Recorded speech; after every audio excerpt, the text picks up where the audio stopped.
네, 윤석열 대통령이 수감돼 있는 서울구치소 앞에서 지금 뭔가 심상치 않은 움직임이 감지되고 있습니다. 윤 대통령 석방이 임박한 거 아니냐 이런 관측이 일각에서 나오고 있습니다. 서울중앙지검 다시 연결해 보겠습니다.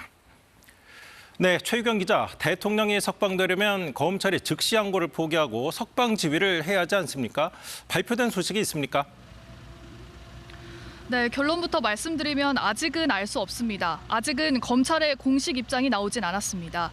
검찰이 법원의 구속 취소 결정을 받아들여 석방 지휘를 내릴지 아니면 즉시 항고를 할지에 따라 상황이 달라질 수 있습니다. 형사소송법을 보면 검사는 구속 취소 결정에 대해 7일 이내에 즉시 항고를 할 수 있습니다. 이 경우 결론이 날 때까지는 윤 대통령의 구속 상태가 유지될 수 있습니다. 다만 윤 대통령 측은 법원 결정에 대한 즉시 항고가 위헌이라고 주장하고 있습니다.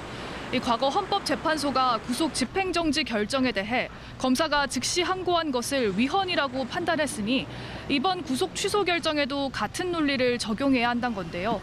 구속 취소와 구속 집행정지는 달라서 위헌이라고 단정할 수 없다는 반론도 있는 상황입니다. 네, 그럼 지금 검찰 어떤 상황인지 취재된 게 있습니까? 네, 검찰은 당혹스러운 분위기 속에 아직 긴급회의를 진행 중인 것으로 보입니다. 이 법원 결정이 내려진 지 7시간이 지난 지금까지 아직 입장을 내지 않고 있는데요. 그동안 검찰은 관례에 따라 구속기간을 계산했다며 윤 대통령 측의 불법 구금 주장을 반박해왔던 만큼 이 법원 판단을 쉽게 납득하기는 어렵다는 분위기가 읽힙니다. 다만 구속 취소 결정에 대해 즉시 항고를 할 경우 위헌성 논란이 불거질 수 있다는 점을 고려해 고심하고 있는 것으로 알려졌습니다. 이르면 오늘 밤 결론이 나올 수 있다는 관측이 나오고 있습니다.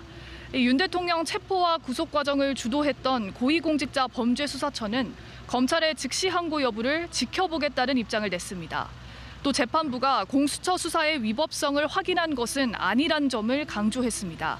지금까지 서울중앙지검에서 KBS 뉴스 최혜경입니다.